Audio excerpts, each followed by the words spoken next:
우리는 먼저 여기에서 이 마태복음이 말하는 의가 가장 근본적으로 예수 그리스도인 것을 볼 수 있습니다. 여기 보시면. 왜냐하면 5장 10절에 의리를 위하여 핍박을 받는 자는 복이 있나니 그랬는데 바로 그 다음 절에 보면 나를 인하여 너희를 욕하고 거짓으로 너희를 거스려 모든 악한 말 할 때에는 이렇게 말함으로써 의가 곧 누구예요? 예수님인 걸 볼 수 있습니다. 그러니까 이렇게 볼 때 마태복음에서 말하는 의도 서신서에서 말하는 의와 정확하게 같은 것임을 볼 수 있습니다. 그러니까 사도 바울은 고린도서 1장 30절에서 이렇게 말하거든요. 너희는 하나님께로부터 나서 예수 그리스도 안에 있고 예수는 하나님께로서 나와서 우리에게 지혜와 의로움과 다시 말하면 의와 거룩함과 구속함이 되셨으니 이렇게 말하고 있거든요. 그러니까 예수님이 곧 의가 되십니다. 예수님이. 이거 너무나 중요한 사실 이해죠. 그래서 우리가 앞에서 의에 줄이고 목마른 삶에 대해서 살펴볼 때에 제가 뭐라고 말씀드렸냐면 여러분 기억하고 계실지 모르겠지만 뭐라고 말씀드렸냐면 하나님의 백성은 가장 먼저 하나님에 대해서 줄이고 목말라야 한다. 이렇게 말씀드렸고 의에 줄이고 목마른 삶을 제가 두 가지로 나눴습니다. 쭉 문맥을 살펴보면서. 첫째는 하나님의 길, 곧 의의 길을 알고 그 길에 서기 위해 줄이고 목마른 것이 의에 줄이고 목마른 삶이다. 이렇게 말씀드렸고 또 하나는 아버지의 목적에 동참하는 의로운 삶을 살기를 줄이고 목말라 하는 것이 의에 줄이고 목마른 삶이다. 이렇게 살펴봤습니다. 그런데 오늘 이 부분을 보면 정확하게 그게 옳은 걸 볼 수 있습니다. 옳은 걸 볼 수 있습니다. 그래서 여기서 말하는 의는 단순히 세상적인 혹은 인간적인 의로운 행실을 말하는 게 아닙니다. 세상적으로는 매우 의로운 행실로 받아들여지는 것도 하나님 앞에서는 걸레에 불과할 수 있습니다. 왜냐하면 우리 스스로의 의는 하나님 앞에서 걸레와 같은 것이니까요. 그래서 여기에서 말하는 의는 하나님과의 관계에서 하나님의 목적을 발견하고 그 일에 동참하되 그것을 하나님의 능력으로 하나님의 자원으로 감당하는 삶이 바로 여기서 말하는 의로운 삶인 것을 볼 수가 있습니다. 아멘. 그래서 우리에게 그게 필요합니다. 하나님이 지금 우리를 그 가운데로 초청하고 계십니다. 그러니까 그 가운데 나가려면 특별히 우리들 모두에게 절실하게 지금 필요한 게 뭐냐? 안일함의 껍데기를 벗고 나와야 합니다. 아멘. 안일함의 껍데기를 벗고 나오는 여러분 되시길 주님을 축원합니다. 자, 그런데 여기 성경에 보면 하나님 백성의 가장 기본적인 자세에 대해서 말하면서 왜 의를 위하여 핍박을 받는 거라고 그랬냐는 얘기죠. 왜 의를 위하여 핍박을 받는 자가 복이 있냐는 거죠. 이게 참 중요한 부분이더라고요. 왜냐하면요, 저와 여러분이 주님을 따르는 삶을 실제로 살면 핍박을 받게 되어 있습니다. 저와 여러분이 하나님 나라 백성의 삶을 실제로 살아가면 핍박을 받게 되어 있습니다. 반면에 우리가 아무리 예수를 믿는다고 말할지 몰라도 성경에서 말하는 진정한 그리스도인의 삶을 살지 않으면, 하나님 나라의 삶을 살지 않으면, 예수 이름을 실제로 따르는 삶을 살지 않으면 전혀 핍박을 안 받을 수 있습니다. 그래서 성경은 의를 위하여 핍박을 받는 자가 복이 있다. 나를 인하여 핍박을 받는 자가 복이 있다. 이렇게 말씀하셨습니다. 자, 그렇다면 왜 실제로 예수님을 따르는 삶을 살면 핍박을 받는가? 라는 거죠. 이 부분을 오늘 좀 중점적으로 살펴보기 원합니다. 첫째, 가치관의 차이 때문에 우리는 핍박을 받게 되어 있습니다. 가치관의 차이 때문에 핍박을 받게 되어 있습니다. 제가 이 부분은 여러분이 좀 더 이해하기 쉽도록 하나하나 이렇게 쪼개서 말씀드리겠습니다. 그 큰 첫 번째 아래 작은 첫 번째. 가장 큰 영적 전쟁은 가치관의 전쟁입니다. 고린도서 10장 4절에서 5절이 이 부분을 아주 잘 말해주고 있습니다. 여러분, 저는요, 여러분 빨리 찾기 위해서 제가 여기다 다 적어왔어요. 이 성경 구절들. 왜냐하면 일일이 찾아가는 시간이 너무 많이 걸렸어요. 그러니까 제가 말하거든 여러분들은 부지런히 찾으셔야 합니다. 총알같이. 그냥 듣지만 마시고요. 찾아서 보시면 도움이 됩니다. 더. 자, 고린도서 10장 4절. 우리의 싸우는 병기는 육체에 속한 것이 아니요 오직 하나님 앞에서 견고한 진을 파하는 강력이라. 모든 이론을 파하며 하나님을 아는 것을 대적하여 높아진 것을 다 파하고 모든 생각을 사로잡아 그리스도에게 복종케 하니. 여기에 보면 견고한 진이 나옵니다. 견고한 진이란 말은 견고한 진지를 말합니다.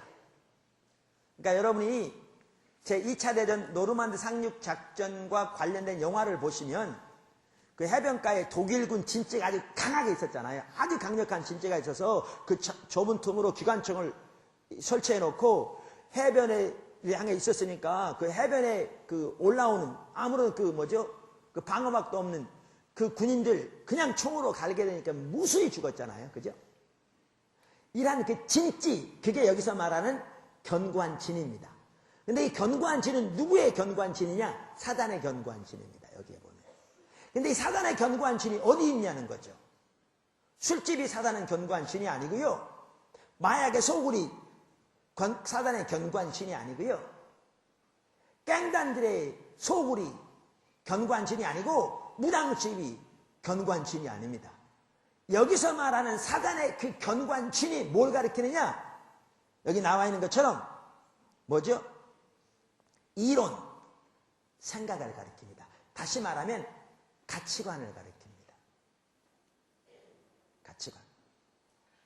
사단의 가치관을 가리킵니다. 조금 나옵니다만 세상의 가치관을 가리킵니다. 이것이 견고한 진으로서 이 가치관의 영향을 받으면 혹은 이 가치관을 따라 살면 어떻게 되느냐? 여기 나와 있는 것처럼 절대로 주님을 알 수 없습니다. 왜냐하면 하나님을 아는 것을 대적한다고 되어 있거든요. 그 다음에 또 뭐라고 되어 있느냐? 우리의 삶이 그리스도께 복종될 수 없습니다.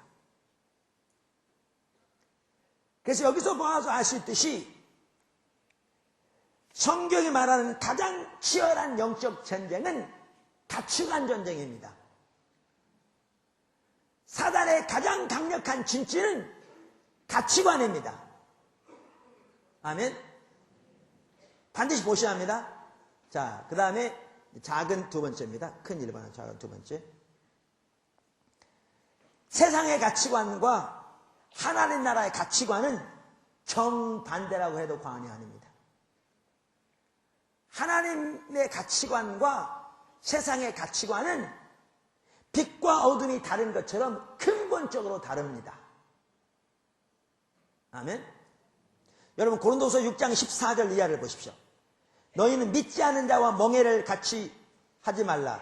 의와 불법이 어찌 함께하며 빛과 어둠이 어찌 사귀며 그리스도와 벨리알이 어찌 좋아하며. 벨리알은 사단을 말합니다. 또 다른 이름. 믿는 자와 믿지 않는 자가 어찌 상관하며 하나님의 성전과 우상이 어찌 일치가 되리요. 여기 보시면 믿지 않는 자와 믿지 않는 자를 나누면서 믿는 자와 믿지 않는 자를 나누면서 의와 불법, 빛과 어둠, 그리스도와 벨리알이라고 이렇게 대조해서 나눴습니다. 근데 조금 이따 보시면 알겠지만요. 이거는 사실 신분적인 차이도 되지만 보다 근본적으로 그 배후에 있는 가치관을 말하는 걸 기억하셔야 돼요. 조금 이따 보면 나옵니다. 이처럼 세상의 가치관과 하나님의 가치관은 근본적으로 다릅니다. 빛과 어둠이 다른 것처럼. 자, 그러면 세상의 가치관은 뭡니까?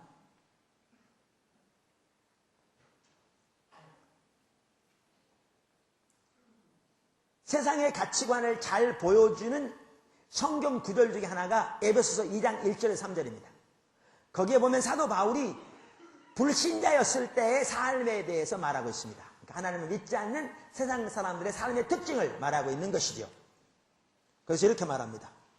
너희의 허물과 죄로 죽었던 너희를 살리셨도다. 그때 너희가 그 가운데서 행하여 이 세상 풍속을 쫓고 공중의 권세 잡은 자를 따랐으니 곧 지금 불순종의 아들들 가운데 역사하는 영이라. 전에는 우리도 다 그 가운데서 우리의 육체의 욕심을 따라 지내며 육체와 마음에 원하는 것을 하여 다른 이들과 같이 본질상 진노의 자녀였더니. 여기 보십시오. 이게 안 믿는 사람들의 삶의 특징인데 이 특징을 세 가지로 말합니다. 첫째는 뭐예요? 이 세상의 풍속을 따르는 삶. 둘째가 뭐예요? 공중의 권세 잡은 자, 사단을 따르는 삶. 세 번째 뭐예요? 타락한 육신과 타락한 마음이 원하는 대로 사는 삶. 이게 뭐냐면 자기중심적인 삶입니다. 타락한 육신과 타락한 마음이 원하는 대로 사는 삶. 근데 여기 보십시오. 여기에 보면 이 세 가지가 항상 밀접하게 관련해 있습니다. 그게 뭐예요? 세상적인 가치관, 사단의 가치관, 타락한 자기 육신과 마음이 원하는 대로 사는 자기중심적인 가치관. 이 세 개는 절대로 나눠지지 않습니다. 여러분, 불신자의 삶의 특징이 뭐냐? 이 가치관대로 사는 겁니다. 이 가치관대로. 그들이 내리는 모든 결정, 그들이 추구하는 모든 삶의 목표, 사람들과 상대하는 그 배후에 있는 모든 동기, 그 토대가 뭐냐? 이 가치관입니다, 지금. 근데 이 가치관의 결과는 뭐냐? 본질상 진노의 자녀라고 말함으로써 하나님에게서 영원히 끊어지는 멸망인 것을 볼 수 있죠.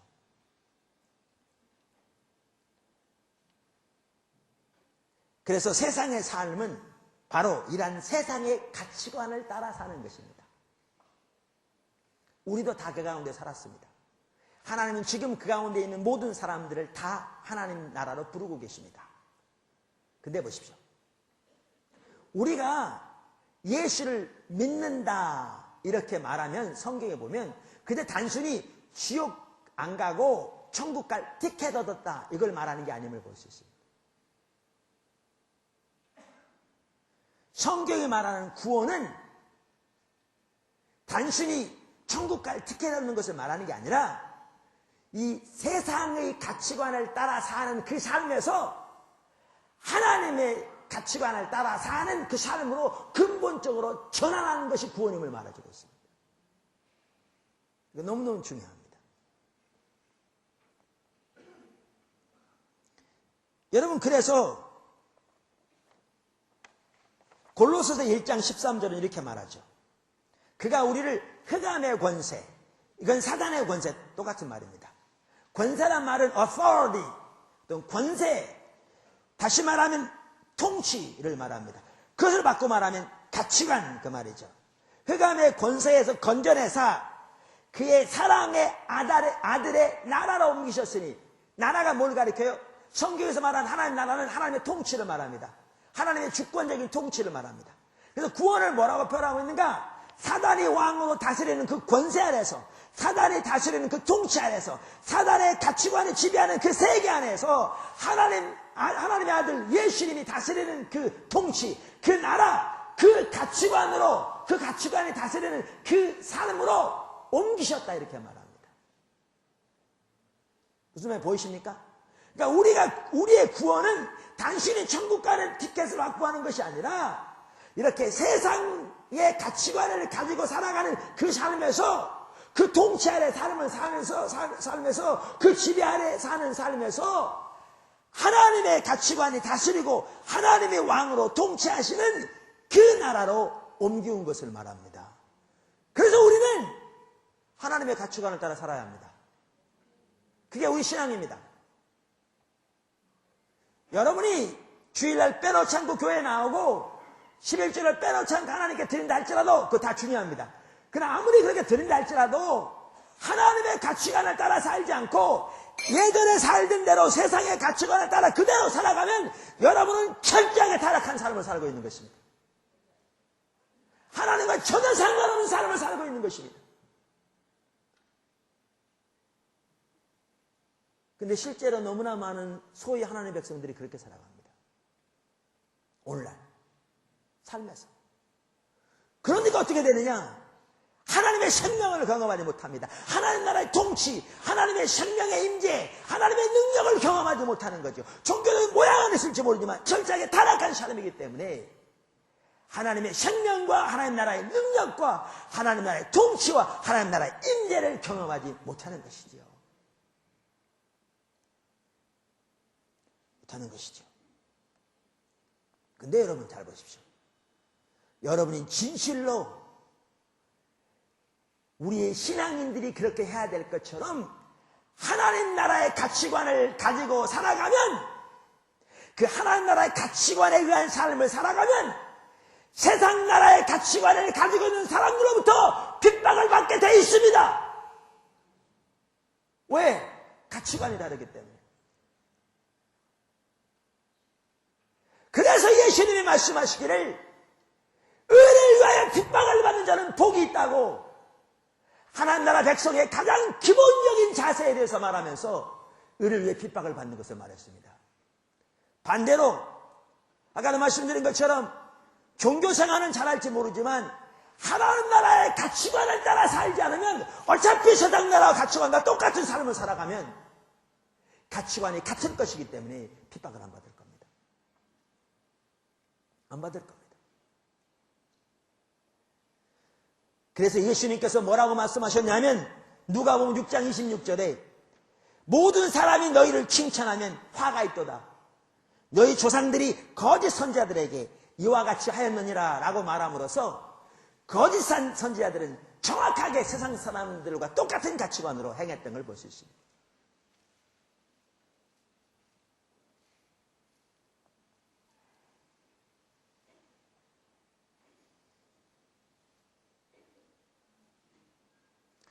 자, 여기 보십시오. 한 가지 예를 드리겠습니다, 제가. 우리가 그동안 뭘 살펴봤죠? 하나님 나라 백성의 가장 기본적인 자세에 대해 살펴봤어요. 8가지. 너무너무 중요한 자세들입니다. 그 하나하나. 8가지가 뭐죠? 반드시 기억하셔야 돼요. 그 의미를 기억하셔야 돼요. 늘 그걸 염두에 두고 그 은혜를 구하셔야 돼요. 왜냐하면 우리가 하나님 나라 백성을 살아가려면 반드시 이 자세가 있어야 하나님 나라 백성의 삶이 가능해요. 8가지 뭡니까? 심령이 가난한 것. 그 다음 뭐죠? 애통하는 것. 그 다음 뭐예요? 온유한 것. 의에 줄이고 목마른 것. 그 다음 뭐죠? 화평케 하는 것. 긍휼히 여기는 것. 마음이 청결한 것. 그 다음 뭡니까? 오늘 살펴본 것처럼 의를 위하여 핍박을 받는 것. 근데 여러분 잘 보십시오. 지금 하나님 나라 백성의 가장 기본적인 자세라고 말하는 8가지요. 세상의 가치관에 의하면 어리석은 겁니다. 미련한 겁니다, 이거. 뭔가 정신적으로 좀 부족한 사람들이나 가지고 있는 이해입니다. 이건 손해보는 일입니다. 그래서 안 믿는 사람들 중에 상당수는 교회, 소위 말하면 그들 표현대로 교회에 다니는 사람들을 미련한 사람들, 뭔가 정신적으로 부족한 사람으로 인식하는 사람도 있습니다. 왜요? 이러한 가치관을 따라 사는 거예요? 어리석은 거죠. 근데 여러분, 그들이 모르는 게 있습니다. 그게 뭐냐 하면 하나님의 미련함이 세상의 모든 지혜 있는 자의 지혜보다 더 지혜롭다는 사실을 그들은 모릅니다. 고린도서 1장 19절 이하가 바로 그것을 말해줍니다. 기록된 바 내가 지혜 있는 자들의 지혜를 멸하고 총명한 자들의 총명을 폐하리라 하였으니 지혜 있는 자가 어디뇨? 천비가 어디 있느뇨? 이 세대의 변사가 어디 있느뇨? 하나님께서 이 세상의 지혜를 미련케 하신 것이 아니냐?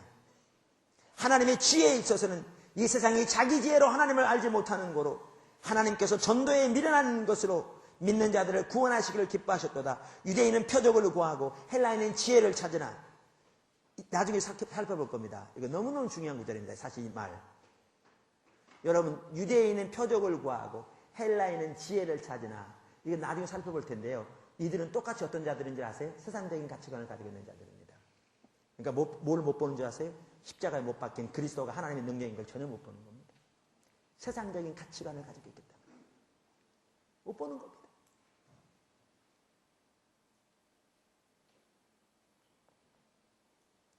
우리는 십자가에 못 박힌 그리스도를 전하니 유대인에게는 거리끼는 것이요 이방인에게는 미련한 것이로되 오직 부르심을 입은 자들에게는 유대인이나 헬라인이나 그리스도는 하나님의 능력이요 하나님의 지혜니라.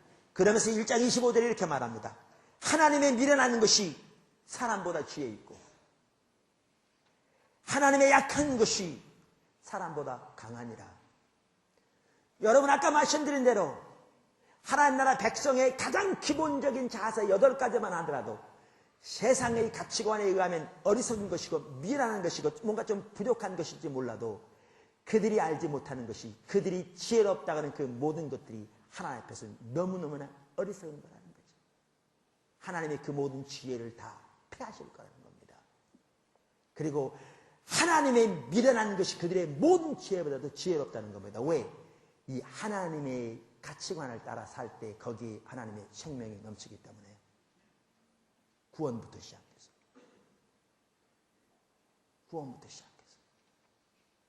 반면에 세상의 가치관을 따라 살면 종교적인 모양을 쓸지 몰라도 세상의 가치관을 따라 살면 거기에는 하나님의 생명과 은혜와 임재와 능력이 쏟아져 버리기 때문에 그래서 하나님이 세상의 지혜를 폐한다고 말씀하십니다.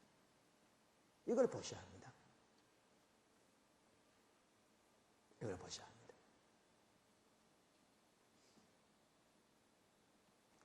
그렇기 때문에 하나님과 실질적으로 동행하는 삶을 사는 사람들은 가치관이 다르기 때문에 세상으로부터 핍박을 받게 되어 있습니다. 안 살면 안 받습니다. 그래서 예수님은 의를 위하여 핍박을 받는 자가 복이 있다고 말씀하셨습니다. 그 사람은 실제로 사는 사람입니다. 두 번째, 왜 핍박을 받는가? 영적 분별력의 차이 때문에 핍박받습니다. 영적 분별력의 차이 때문에 핍박받습니다. 사실 이것도 근본적으로는 가치관의 차이입니다. 근데 내가 왜 이걸 따로 나눠놨는가? 아까 말씀드린 하나님의 가치관과 세상의 가치관은 근본적으로 달라서 빛과 어둠이 다른 것처럼 하나님의 가치관을 따라 실제로 삶을 살 때 세상의 가치관을 따르는 세상 사람들로부터 핍박을 받을 것을 말씀드렸고요. 그래서 이 부분은 안 믿는 세상으로부터 받는 핍박을 말합니다. 근데 제가 지금부터 살펴볼 두 가지는 우리가 하나님과 동행하는 삶을 살면 소위 하나님의 백성들로부터도 핍박을 받게 되어 있습니다. 안 믿는 세상뿐만 아니라 하나님의 백성들로부터도. 그런데 그 핍박을 받는 주된 이유가 뭐냐? 영적 분별력의 차이 때문에 핍박을 받게 되어 있습니다. 영적 분별력의 차이 때문에.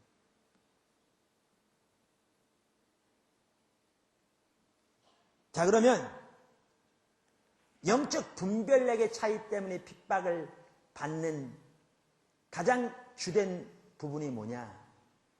소위 하나님의 백성들이라고 하는 사람들이 거짓 신앙 체계에 빠지면 진정으로 주님을 따르는 사람들을 반드시 핍박하게 되어 있습니다. 왜냐하면 가치관이 다르기 때문에. 바꿔 말해서 영적 분별력이 가려져 있기 때문에 그렇습니다. 여러분, 거짓 신앙 체계는 신앙에 대한 왜곡된 이해입니다. 신앙을 잘못 이해하고 있는 겁니다. 가짜 신앙입니다. 거짓 신앙 체계는 율법주의, 기복신앙, 인본주의가 하나로 결합되어 성경이 전혀 말하지 않은 가짜 신앙을 만들어낸 겁니다.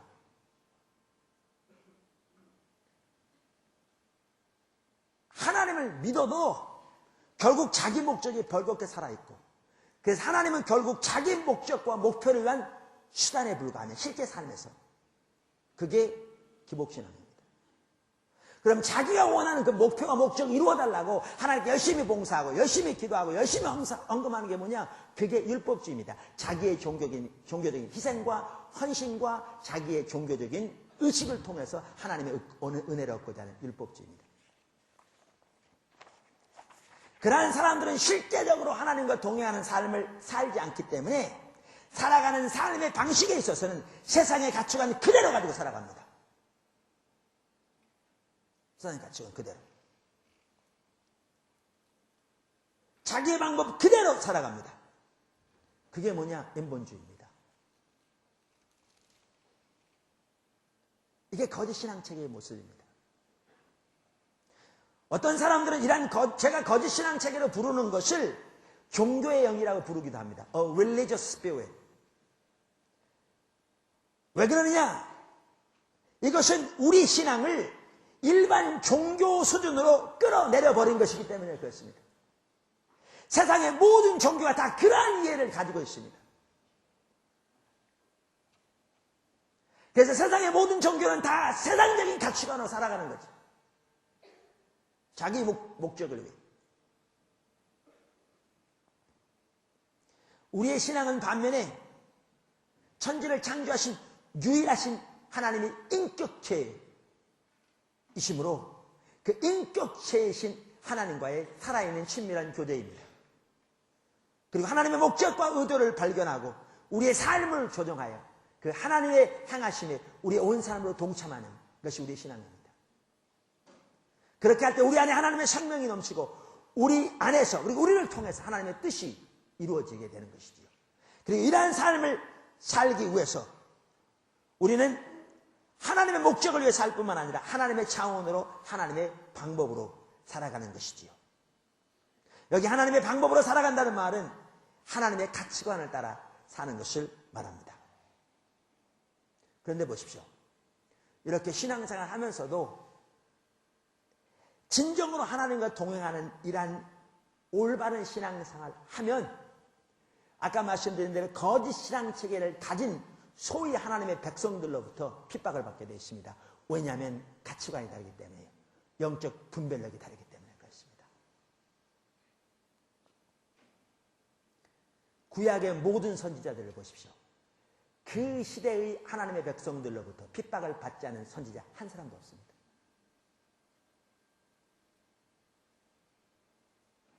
그래서 샌더스라는 유명한 분은 그렇게 말했습니다. 사람들은 선지자에게 던진 돌을 가지고 그들이 죽은 다음에 그들을 위해 기념비를 쌓는다. 예수님의 말씀을 직접 들어보십시오. 마태복음 23장 29절. 화 있을진저 외식하는 서기관들과 바리새인들이여, 너희는 선지자들의 무덤을 쌓고 의인들의 비석을 꾸미며 가로되, 만일 우리가 조상 때 있었다면 우리는 저희가 선지자의 피를 흘리는데 참여하지 아니하였으려 하니, 그러면 너희가 선지자를 죽인 자의 자손됨을 스스로 증거함이로다. 너희가 너희 조상의 양을 채우라. 뱀들아 독사의 새끼들아, 너희가 어떻게 지옥의 판결을 피하겠느냐. 그러므로 내가 너희에게 선지자들과 지혜 있는 자들과 서기관들을 보내매 너희가 그 중에서 더러는 죽이고 십자가에 못 박고 그 중에 더러는 너희 회당에서 채찍질하고 이 동네에서 저 동네로 구박하리라. 그러므로 의인 아벨의 피로부터 성전과 제단 사이에서 너희가 죽인 바라가의 아들 사가라의 피까지 이 땅 위에서 흘린 의로운 피가 다 너희에게 돌아가리라. 내가 진실로 너희에게 이르노니 이것이 다 이 세대에게 돌아가리라. 이렇게 말했죠. 보십시오. 조상들 중에 그 시대에 보내신 하나님의 선지자를 핍박하지 않은 적이 한 번도 없었습니다. 근데 그때만이 아닙니다. 대표적인 예가 예수님의 경우인데 바로 그들의 자손들인 예수님 당시 종교 지도자들은 정확하게 하나님의 아들 예수님을 대적했습니다. 왜요? 율법주의에 빠져서 영적인 분별력이 가려졌기 때문에 하나님의 길을 몰랐기 때문에.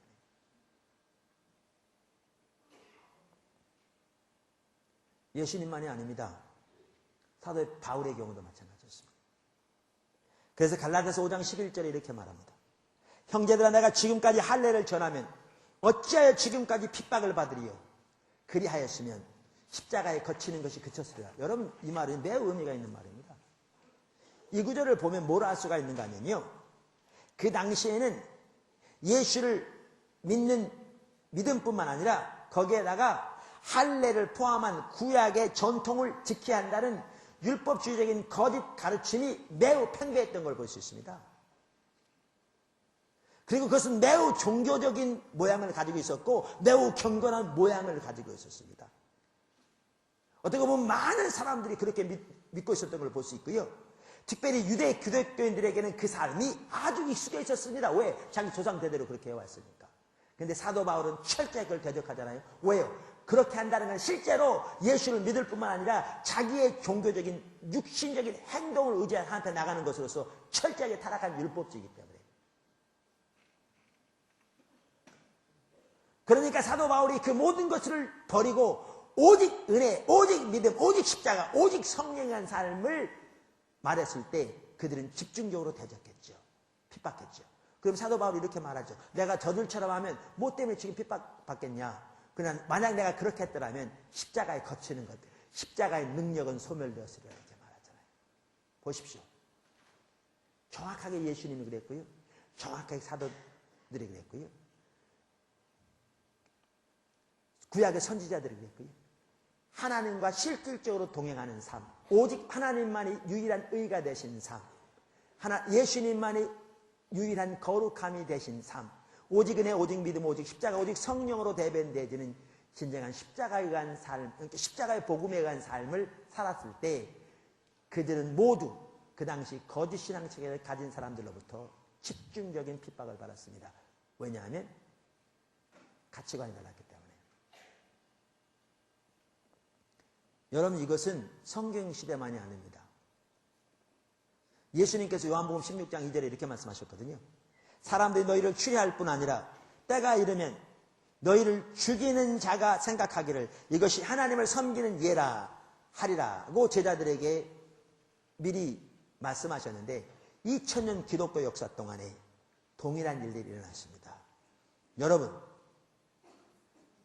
그 복음주의적인 사람 존 허스를 이단이라고 장작더미 위에 올려놓고 산채로 불태워 죽인 사람은 그 당시 종교 지도자들이었습니다. 윌리엄 틴데이를 핍박한 사람들도 그러한 사람들이었고 마틴 루터를 죽이려고 그렇게 핍박했던 자들도 그러한 사람들이었습니다. 뿐만 아니라 2000년 기독교 역사 동안에 진실로 하나님만을 사랑하고 오직 십자가의 공로만을 믿음으로 의지하며 진정으로 하나님과 동행했던 사람들 중에 그 당시 종교 사회로부터 핍박을 받지 않은 사람 단 한 사람도 없었습니다. 왜냐하면 가치관이 다르기 때문이었습니다. 그들이 눈이 멀어 거짓 신앙책에 빠져있기 때문에 진정으로 하나님과 동행하는 사람들을 알지 못했던 것입니다.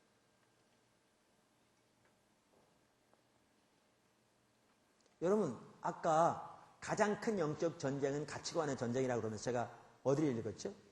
고린도후서 10장을 읽었어요. 그 고린도후서 10장이 뭐 때문에 나온 줄 아세요?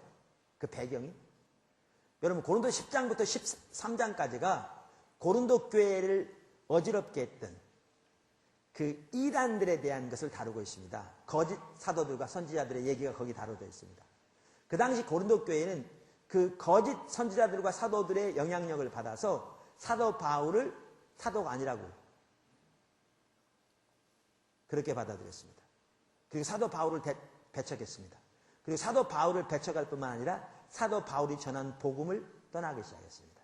그래서 그것을 집중적으로 다루는 것이 바로 그 10장에서 13장 사이입니다. 그러면서 10장 1절부터 보십시오. 이렇게 말합니다. 너희를 대하여 대면하면 겸비하고 떠나 있으면 담대한 나 바울은, 이거 NIV에는 따옴표가 있습니다. 그 당시 뭐죠? 그 고린도 교회 사람 성도들이 그렇게 받아들였다는 거예요. 이제 그리스도의 온유와 관용으로 친히 너희를 권하고 또한 우리를 육체대로 행하는 자로 여기는 자들을 대하여 내가 담대히 대하려는 같이 너희와 함께 있을 때 나로 하여금 이 담대한 태도로 대하지 않게 하기를 구하노라. 그러면서 아까 보세요. 우리가 육체에서 행하나 육체대로 싸우지 아니하고 우리의 싸우는 병기는 그렇게 나오거든요. 그러면서 7절을 보십시오. 너희는 외모만 보는도다. 만일 사람이 자기가 그리스도에게 속한 줄을 믿을진대 자기가 그리스도에게 속한 것 같이 우리도 그러한 줄을 자기 속으로 다시 생각할 것이라. 이걸 보면 뭘 할 수 있냐면요. 그들은 그러한 거짓된 잘못된 율법주의의 영향을 받아서 영적인 눈이 가려져서 거짓 신앙책에 빠지니까 어떻게 하는 걸 볼 수 있습니까? 사도 바울을 육체대로 행하는 자로 판단한 걸 볼 수 있습니다. 그리스도께 속하지 않은 자로 판단한 걸 볼 수 있습니다. 그래서 그를 대적한 겁니다. 그리고 복음에서 떠나게 된 겁니다.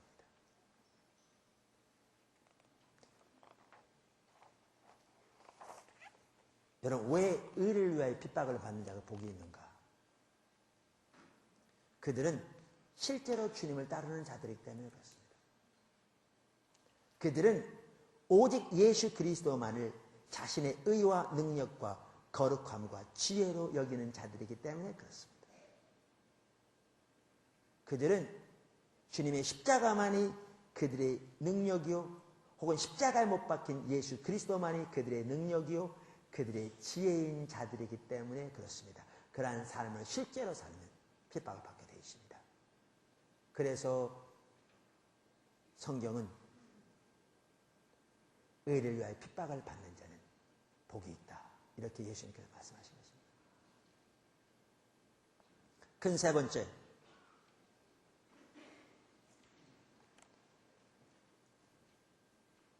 왜 핍박을 받는가?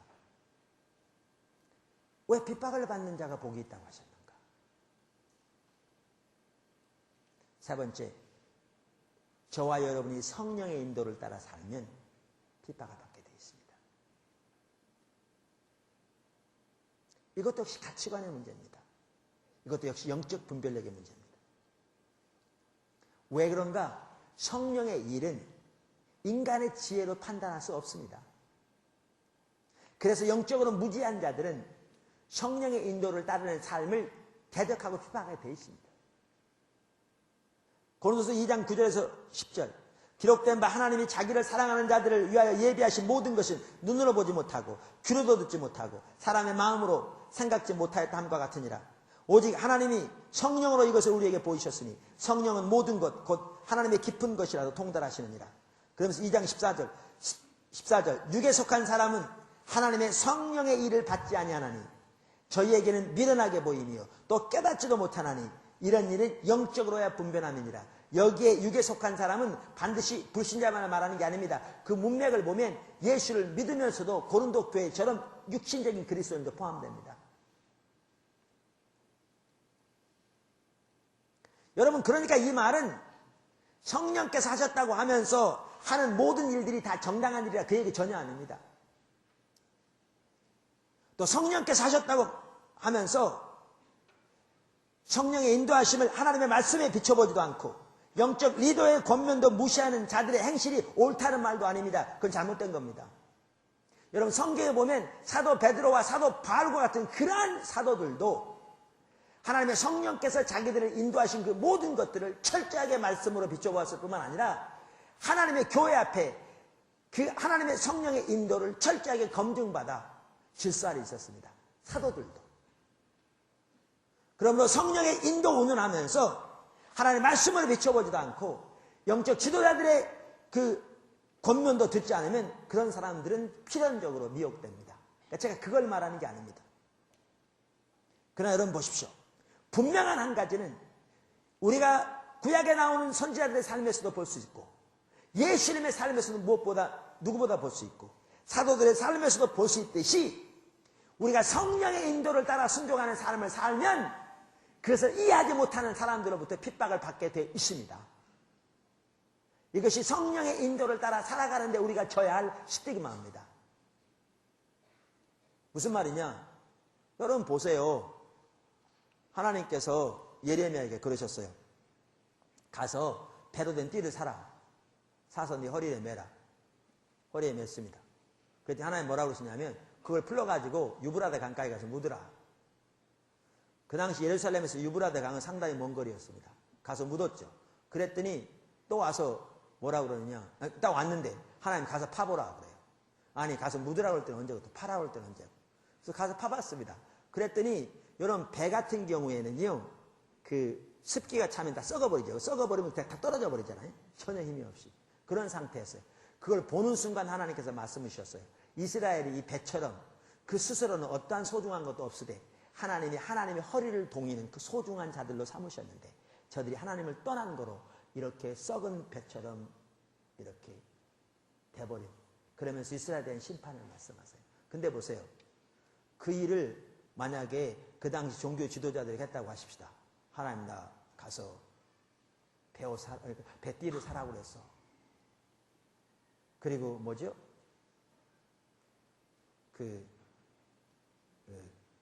유브라데 강가에 가서 묻으라고 그랬어. 다시 파보라고 그랬어.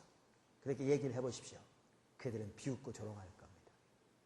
너 장난하냐 지금 그러죠. 하나님 무슨 하나님이신데 뭐 때문에 너한테 그런 일을 시킨다는 말이냐 그렇게 말이에요. 여러분 마리아는요 성령으로 잉태했습니다. 그런데 사람들에게 나 성령으로 잉태했다고 말해보세요. 그들이 그 당시에 뭐라고 그랬을지. 가만히 있으면 덜 밉지. 어떻게 성령으로 사람이 뱃속에 나냐. 다른 외간 남자는 나쁜 짓 했으면 조용히라도 있어야지. 그랬겠죠. 그 일은요 마리아가 평생 동안 지고 가야 할 수치였습니다. 예수님이 요한복음 5장에 보시면 베데스다 연못을 지나가시면서 38년 된 병자를 자리를 들고 걸어가라고 해서 고치셨습니다. 그날의 안식일이었다고 해서 종교 지도자들이 예수님을 대적합니다. 예수님이 의미를 하지 않으셨습니다. 예수님이 답변하시기를 나는 스스로 아무것도 할 수 없다. 나는 아버지가 행하심을 본다. 난 그걸 나도 행한다. 아버지가 아들을 사랑하셔서 아들에게 아버지 행하심을 보이신다고 했습니다. 왜 종교 지도자들은 대적했는가? 안식일은 일하지 말라고 했는데 이 자리를 들고 걸어가라고 하면서 일시켰다는 거죠. 근데 성경에 말하는 일하지 말라면 그 일이 아닙니다. 근데 그 당시 종교 지도자들은 그렇게 이해했죠. 보십시오. 예수님은 철저히 성령의 인도를 따랐는데 성령의 일을 분별하지 못한 자들은 철저하게 예수님을 대적했습니다. 근데 성경은 그것을 뭐라고 말하느냐? 그렇게 하면서 그들의 중심을 드러내기 위함이라고 누가복음 2장은 말하고 있습니다. 사도 바울의 경우도 마찬가지였습니다. 고린도서 5장 13절 이하 이렇게 말합니다.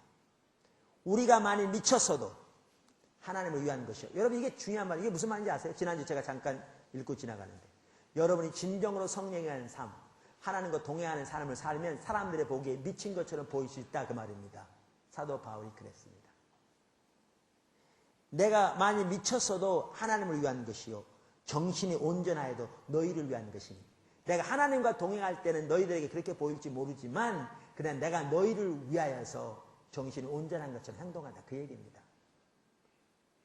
보십시오. 사도 바울이 수시간 동안 하나님을 향해서 방언으로 기도하며 찬양하면서 하나님께 영광 돌렸다고 하십시다. 이런 것을 이해하지 못하는 사람이 하면 세상 정신 나갔구만 거죠. 근데 성경에 보면 사도 바울은 다른 모든 사람보다 방언도 많이 말함을 하나님께 감사한다고 그랬고 방언으로 찬양하고 우리말로 찬양하고 방언으로 기도하고 그러니까 알아듣는 말로 기도하리라고 말하고 있는 걸 보면 얼마든지 그렇게 했던 것을 볼 수 있습니다. 그 얘기죠.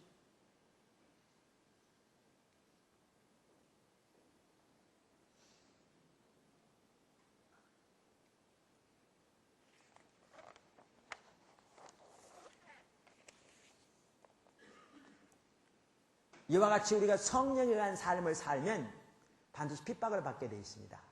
스티그마를 지는 부분이 있습니다. 이 스티그마에 대해서 우리가 과거에 살펴보았고 이 시간에 살펴볼 시간이 전혀 없습니다. 사실 한 시간이 따로 필요하기 때문에. 자, 그럼 여기 보십시오. 실제로 하나님 중심적인 삶을 살면, 실제로 하나님과 동행하는 삶을 살면, 실제로 오직 십자가에 의한 삶을 살면, 실제로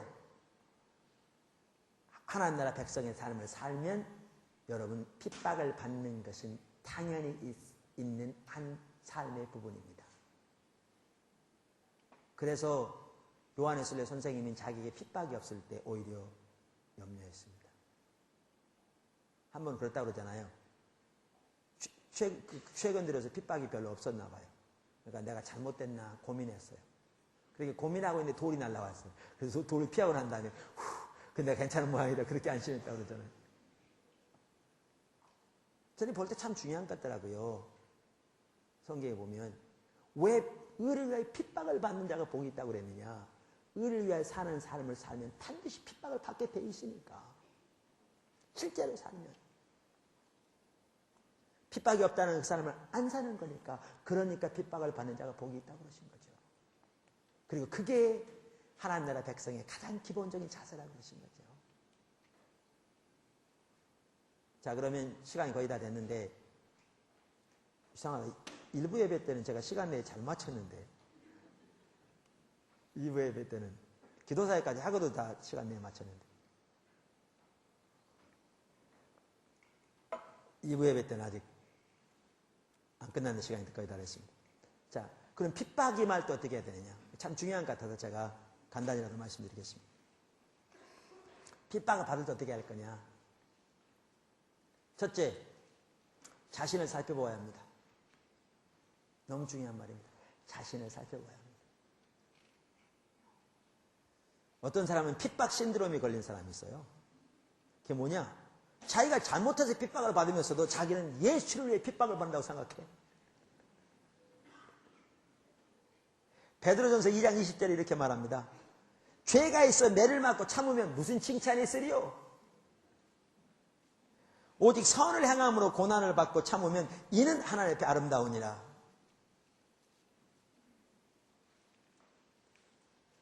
베드로전서 4장 15절에 너희 중에 누구든지 살인이나 도둑질이나 악행이나 남의 일을 간섭하는 자로 고난을 받지 말지니라.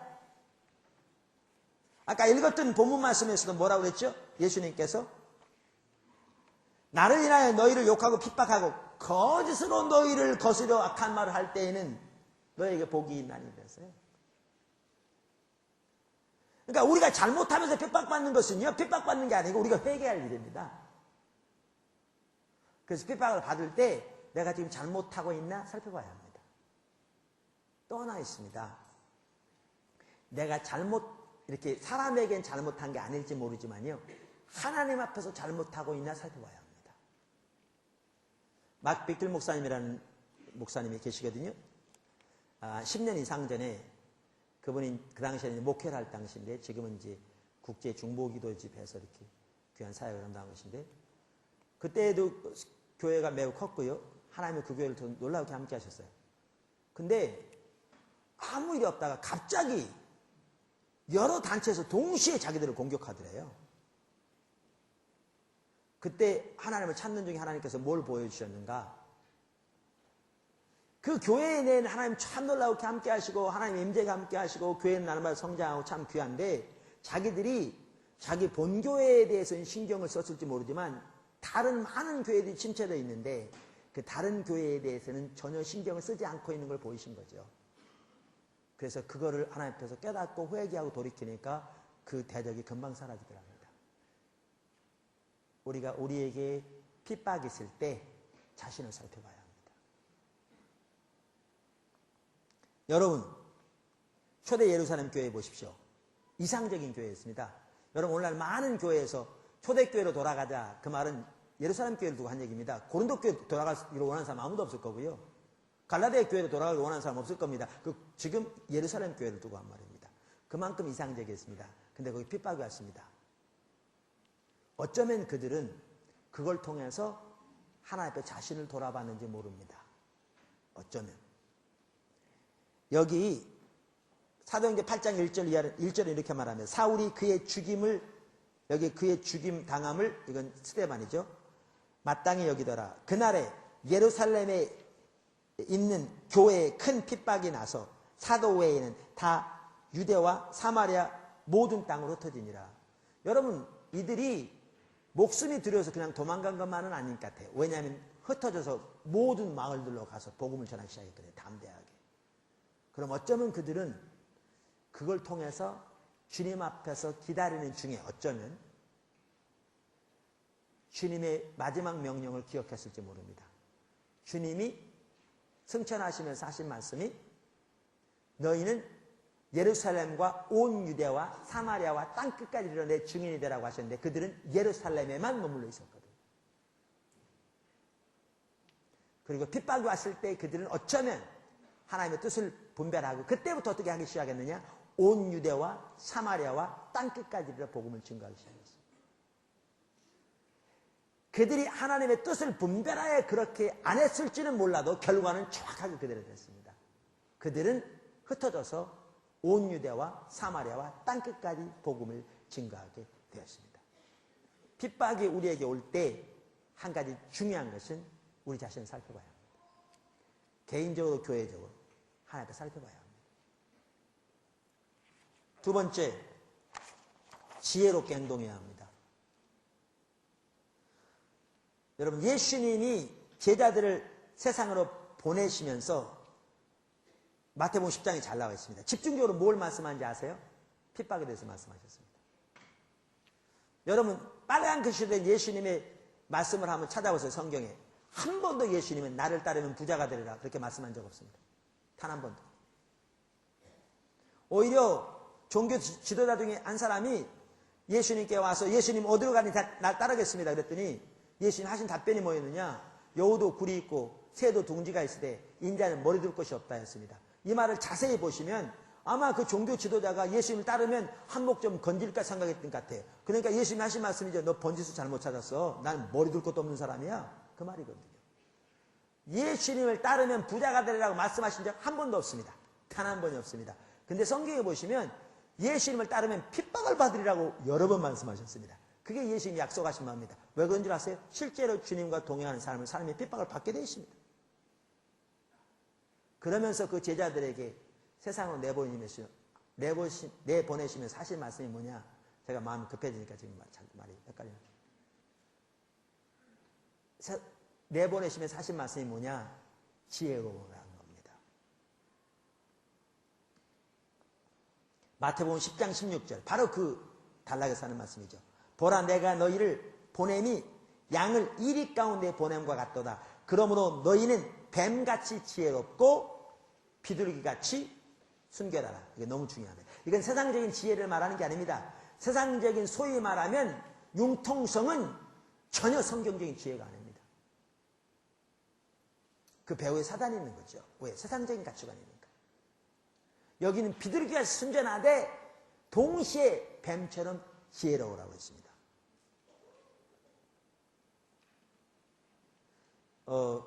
알트 킨들 목사님이라고 로이드 존스 목사님 후임으로 영국의 대표적인 개신교 교회인 웨스트민스터 챕터에서 거의 30년 가까이 목회하시다가 몇 년 전에 은퇴하신 분이 쓴 The Anointing, 기름 부음이라는 책이 있는데 거기에 보면 내일의 사람에 대해서 이렇게 표현했어요. 아주 중요한 부분입니다. 그가 말한 내일의 사람은 다윗처럼 하나님께서 사무엘을 통해서 다윗에게 기름 부으셔서 왕으로 성령이 강력하게 임하셔서 함께하고 계시지만 실제 아직 왕이 되지 않은 하나님 지금 빚어가고 계시는 하나님의 내일을 위해 예비하신 이런 사람을 내일의 사람이라고 그러죠. 그러면서 그 내일의 사람에 대해서 아주 중요한 게 뭐냐? 그분은 이렇게 말했습니다. 다른 사람이 우리를 질투할 때 우리가 그것을 어떻게 대항하느냐 하는 것은 우리들이 진실로 내일의 사람이 될 수 있느냐 그렇지 못하느냐를 결정하는 것이다. 질투가 다른 말은 핍박입니다. 왜? 사울이 다윗을 핍박한 것처럼. 여러분 예수님 주위에 있는 종교 지도자들이 예수님을 대적하는 가장 그 중심에 있는 하나의 동기가 뭔지 아세요? 질투 때문에 그렇습니다.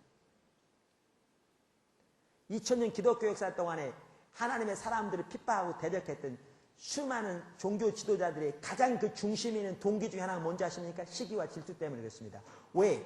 다윗에게 하나님이 함께 하셨던 것처럼 성령의 기름 부음에 함께 하시고 하나님의 임재가 함께 하시고 하나님의 실제가 함께 하셨던 것처럼 하나님의 사람들에게 하나님이 함께 하실 때 그 주위에 있는 사람들이 그걸 보고 중심에 시기와 질투가 있었기 때문에 대적됐습니다. 근데 여기 알트 킨들 목사님이 하는 말이 그 말이죠.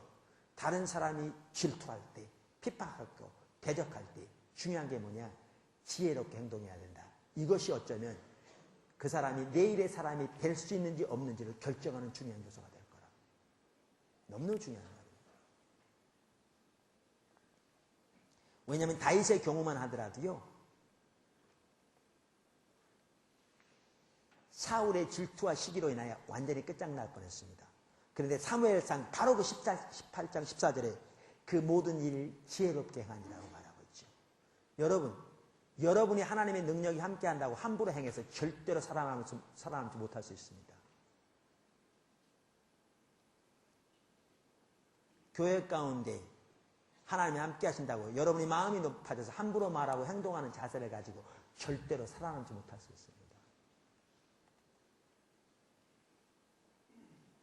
지혜롭게 행동하라고 말합니다. 알트킨들 목사님이 이렇게 얘기합니다. 계속해서.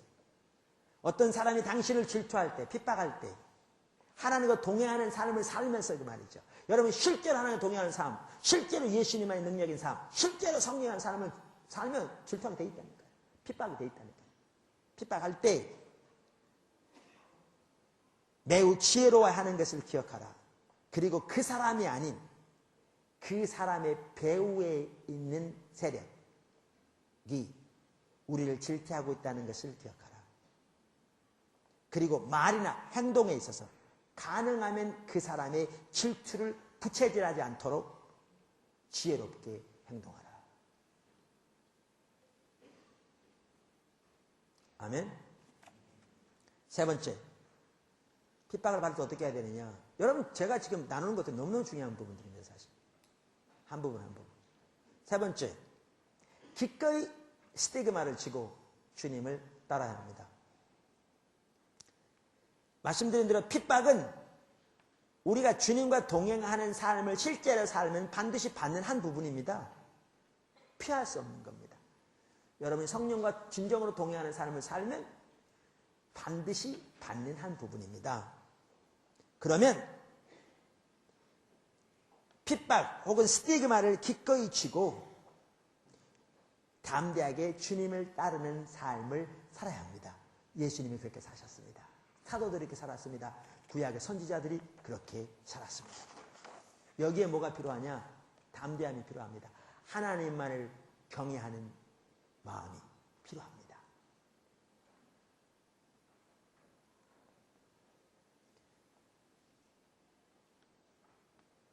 예수님이 이렇게 말씀하셨습니다. 그 핍박에 대해서 말씀하시면서 마태복음 10장 23절, 이 동네에서 너희를 핍박하거든 저 동네로 피하라. 24절, 제자가 그 선생보다 종이 그 상전보다 높지 못하나니 제자가 그 선생 같고 종이 그 상전 같으면 족하도다. 집주인을 바알세불이라 사단이라 하였거든 하물며 그 집 사람들이랴. 그러면서 28절에 몸은 죽여도 영혼은 능히 죽이지 못하는 자들을 두려워하지 말고 오직 몸과 영혼을 능히 지옥에 멸하시는 자를 두려워하라. 다시 말하면 하나님만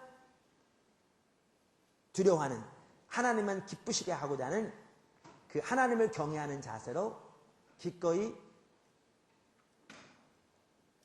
스티그마를 치고 주님을 따르라 그 말입니다. 주님을 따르는 한 부분임을 인식하고 주님을 따르라. 네 번째, 주님 안에 거하는 것이 관건입니다. 여러분, 주님 안에서 안식해야 합니다. 주님을 인하여 기뻐하며 주님을 인하여 감사하며 주님 때문에 기뻐하는 그것이 관건입니다. 그리고 주님의 의도와 의중을 알아서 기쁨으로 동참함으로 주님의 뜻이 이루어지도록 주님과 함께 있기를 열망하고 추구하고 순종으로 그 가운데 함께 있는 삶이 관건입니다. 제가요, 얼마 전에 어떤 분이 식사를 사줬어요. 사실 저 사주려고 그런 게 아니라 모임이 있었는데 식사하러 가면서 저가 생각나가지고 같이 갔어요. 그래서 그 식사를 하고 그 같은 집에 커피를 마신 데가 있어서 커피를 마신 데가 올라갔더니 제가 올라가니까 옆에 있는 사람이 수근수근 하면서 막 제가 들으니까 여주봉 목사다 막 이러고 그러더라고요. 포도나무께 성도가 아니에요. 그래서 와서 인사하더라고요. 그래서 우리 오래 앉아있지 못하고 나왔습니다. 이제 텔레비전에서 본 거죠. 어떨 때는 공항에 가서도 저한테 인사하는 사람이 있고, 어떤 때는 비행기 안에서 쳐다보면서 인사하는 분도 있고요. 어떤 분은, 한 번은 부산에 있는 그 법원의 교회 일 때문에 가서 복도에 앉아있는데 어떤 분이 지나가다 돌아와가지고 인사하고 명함 주고 가더라고요.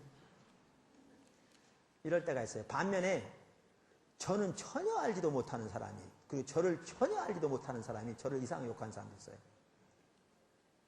사도 바울이 착한 이름으로 말미암으며 선한 이름으로 말미암으며 악한 이름으로 말미암는다는데, 주님 따라가면요, 하나님의 길과 목적과 하나님의 의도를 보는 사람들은 진정으로 기뻐하지만, 반면에 하나님의 관점을 이해하지 못하는 사람들은 대적하게 돼 있어요. 전혀 알지 못해도. 저 개인적으로 저는 핍박과 저 개인의 명예훼손은 저는 사실 전혀 염려하지 않습니다. 사람들이 저를 다 욕해서 뭐 저가 완전히 몹쓸 사람 돼도요, 저는 두렵지 않습니다. 전혀. 저는 충분히 견딜 수 있습니다. 전혀 문제되지 않습니다. 한 가지 저에게 늘 마음속에 부담이 있다면, 하나님의 계획과 의도가 비껴갈까봐 그게 고민이죠. 근데 우리들이 주님 안에 거하며 주님 안에 산식하고 하나님의 행하심을 보고 온 삶을 동참하는 삶만 살기만 하면 이 일은 주님이 하실 것입니다. 여러분 히브리서 11장 읽어보셨어요? 믿음의 사람들에 대해서 말하면서 이렇게 말합니다. 11장 32절. 내가 무슨 말을 더하리요? 기드온, 바락, 삼손, 입다와 다윗과 사무엘과 및 선지자들의 일을 말하려면 내게 시간이 부족하리로다. 여러분 참 이렇다니까요. 어떤 분은 제가 어디 인터넷에 가가지고 제 이름을 한번 찍어봤어요. 여주봉. 세계 그 많은 인구 중에 여주봉이라는 이름은 저 하나밖에 없습니다. 모르셨죠? 여러분 이름 찍어보세요. 여러 사람 나옵니다. 거기에 보면 교수도 나오고 뭐 의사도 나오고 여러분과 전혀 상관없는 그런 분 나오는데, 여주봉 찍으면 나오면 저밖에 없습니다. 세계에서 단 하나뿐인 이름입니다. 그래서 거기 나온 여주봉은 다 접니다. 그래서 한번 찍어봤더니 희한한 그 단체가 있더라고요. 그래서 저를 이단이래요. 가봤더니 왜 이단인가 봤더니 예배 파괴자래요. 그래서 제가 예배 시간에 양복 안 입는다고 저를 이단이라고 합니다. 우리는 진정한 예배를 드리고 진짜 하나님 앞에 하나님 얼굴을 구하여 서기 위해서 우리가 이렇게 예배를 드리는데, 그들은 전혀 와서 내용을 보지도 않고 모양만 보고 우리 날더러 예배 파괴자라는 거죠. 그래서 이단이라는 겁니다. 뭐 얘기하다 옆으로 가버렸는데. 근데 히브리서 11장 32절에 보면 이렇게 말하죠. 내가 무슨 말을 더하리요? 기드온, 바락, 삼손과 입다와 다윗과 사무엘과 및 선지자들의 일을 말하려면 내가 시간이 부족하리로다. 저희가 믿음으로 나라들을 이기기도 하고, 자 보세요. 나라들을 이기기도 하고 의를 행하기도 하며 약속을 받기도 하며 사자들의 입을 막기도 하며 불의 세력을 멸하기도 하며 칼날을 피하기도 하며 연약한 가운데서 강하게 되기도 하며 전쟁에 용맹되어 이방 사람들의 진을 물리치기도 하며 여자들은 자기의 죽은 자를 부활로 받기도 하며.